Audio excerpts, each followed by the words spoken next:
While contemplating the beginning of the universe, what preceded the enormous detonation? Also, on the off chance that there was no before, what was the reason for the enormous detonation in any case? Until years and years ago, the answer was simple. Some timeless God set everything in motion.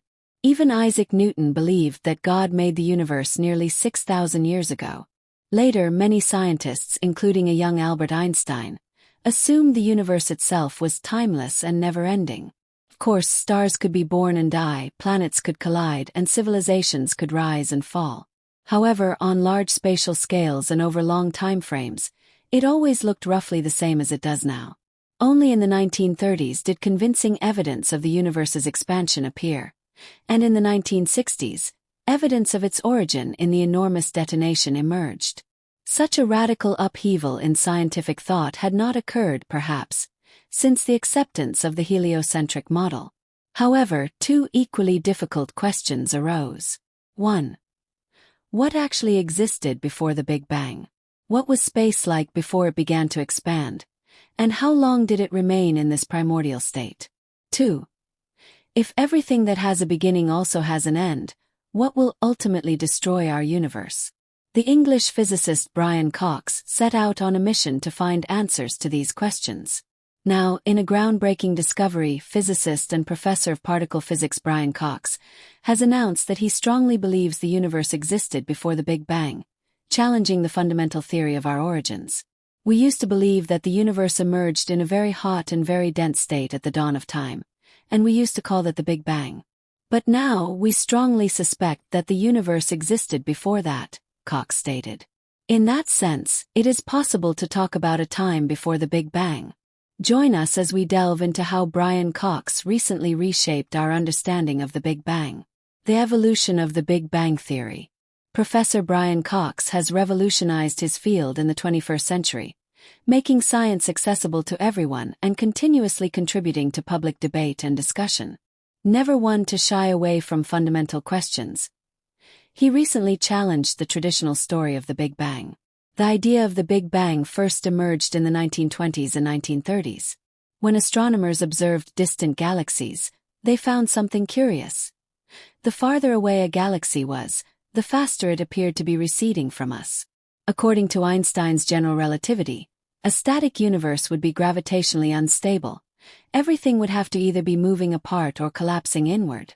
If space followed Einstein's laws, this apparent recession suggested that the universe was expanding.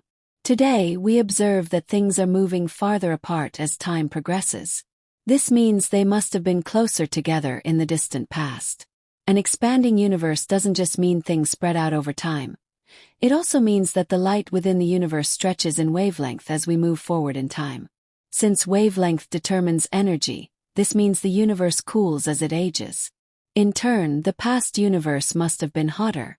If we extrapolate far enough back, we reach a time when everything was so hot that neutral atoms couldn't form.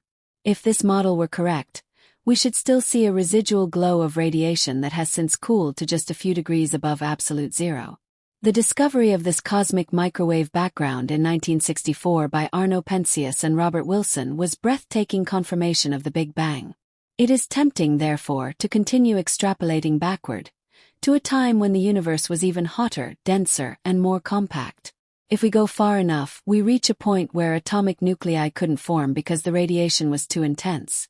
A time when matter and antimatter pairs could spontaneously appear because the universe was so energetic. A time when even protons and neutrons broke apart into a quark-gluon plasma. The beginning before the beginning. This presents a very different picture of the origins of the universe. Instead of space and time emerging from a single point, we now ask, what led to the Big Bang? The truth is, we don't know. One possibility is that, before the Big Bang, the universe was an endless expanse of ultra-hot, dense material in a steady state, until for some reason the Big Bang occurred. This ultra-dense universe might have been governed by quantum mechanics, the physics of the extremely small. The Big Bang, then, could have marked the moment when classical physics took over as the dominant force in the universe's evolution. For Stephen Hawking, this moment was all that mattered. Before the Big Bang, he argued, events were meaningless and inherently uncertain. This is called the no-limit proposition, in which existence is limited yet has no limits, beginning or finishing points, just like planet Earth is limited but has no edge. Or perhaps there was something else before the Big Bang that is worth contemplating. The renowned Professor Brian Cox suggested that there was a time before the Big Bang, a period where the universe did not exist at all. He explored this idea in his documentary series Universe, stating that before the launch point of the Big Bang, there was no matter at all. All that existed was space-time and an expanse of energy, nearly still yet gently undulating. This place, as he described it, should be envisioned as a close sea of energy filling the void. It would have had no structures, and the energy in space would have caused it to expand violently, something known in cosmology as inflation. Flipping the biblical creation story on its head, Brian Cox continued to explain the science behind creation.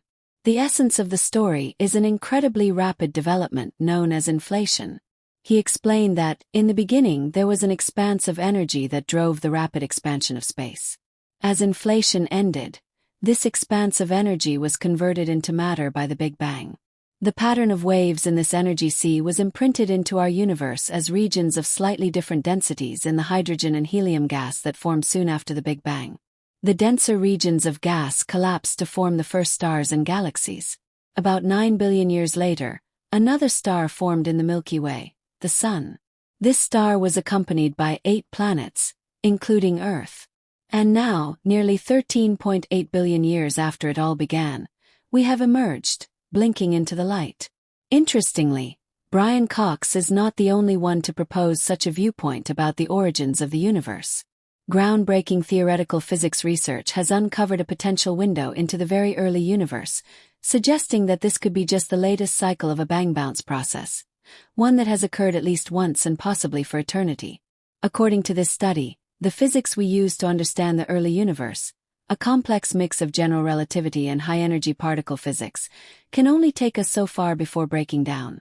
As we try to push deeper into the first moments of our universe, the mathematics becomes increasingly difficult to solve, reaching a point where it simply stops. The main clue that we have more unexplored territory is the presence of a singularity, an infinitely dense point at the beginning of the Big Bang. Taken at face value, this suggests that at one point, the universe was compressed into an infinitely small, infinitely dense point. However, this is clearly unrealistic. What this actually tells us is that we need new physics to address the issue. Our current tools simply aren't enough. We need something capable of handling gravity and other fundamental forces at ultra-high energies. This is precisely what string theory claims to do. One of the earliest concepts from string theory is the ekpyrotic universe, a term derived from the Greek word for conflagration or fire. In this model, the Big Bang wasn't the beginning but rather one phase of a larger process. Expanding on this idea led to a theory inspired by string theory called cyclic cosmology. In fact, the notion of a universe that continuously repeats itself is thousands of years old and predates modern physics. However, string theory has provided the concept with firm mathematical grounding. The cyclic universe operates exactly as one might imagine, constantly bouncing between big bangs and big crunches, potentially for eternity, both backward and forward in time. As fascinating as this sounds, early versions of the cyclic model struggled to match observational data, a major problem when attempting to do science rather than simply telling stories around a campfire. The main obstacle was aligning with observations of the cosmic microwave background, CMB, the fossil light left over from when the universe was just 380,000 years old. While we cannot see past this wall of light, theoretical modifications to early universe physics impact the observed CMB pattern. As a result, the cyclic universe initially appeared to be an elegant but incorrect idea. However, interest in the ekpyrotic theory has persisted, and in recent years, many physicists have revisited its mathematical framework, uncovering new possibilities. These researchers study the theory of the Big Bounce, which suggests that the universe is expanding and contracting in a grand cyclical timeline. Some proponents believe this happened only once, while others propose that repeated bounces create our universe. The Big Bounce model, while still requiring significant scientific explanations, is seen by its supporters as a less problematic alternative to the traditional Big Bang theory. Critics argue that inflation, the rapid expansion after the Big Bang, feels too convenient or artificially constructed. Meanwhile, inflation theory suggests the existence of an infinite number of universes, with our observable universe being just one among many bubbles. This challenges the idea of a singular beginning and raises questions about what might exist beyond our bubble. On the other hand, supporters of the Big Bounce propose a cyclic universe that could offer a more comprehensive explanation without requiring a multiverse. This theory suggests that before the Big Bang, another universe existed, with entropy increasing in reverse, meaning time would have run backward relative to our universe. This anti-universe concept could explain dark matter as a type of ghostly particle, possibly a unique form of neutrino, belonging to its own universe. Extending the CPT, charge parity time, symmetry to the entire universe suggests the existence of a mirror universe where every aspect of our cosmos is reversed, including the direction of time. This twin universe, governed by the same fundamental symmetries, could explain mysterious phenomena such as dark matter and cosmic expansion, without the need for inflation. If true, the idea of a CPT mirror universe implies it existed before our Big Bang, possibly as the precursor to our observable universe. Scientists propose several observable predictions to test this model. For instance, neutrinos should exhibit Majorana behavior, meaning they are their own antiparticles. Additionally, one type of neutrino should be massless, an important, testable prediction. If early-stage gravitational waves are found to be absent, this could further support the CPT mirror universe model. Understanding the origin of the universe pushes the boundaries of our knowledge. We cannot know the universe's initial conditions with certainty, preventing us from formulating a complete theory of everything. While scientific progress has uncovered a detailed cosmic history, gaps remain, such as the nature of dark matter and dark energy. The question of the ultimate origin remains open, demanding humility in the face of the unknown. Unlike supernatural explanations, scientific inquiry relies on evidence and data rather than faith.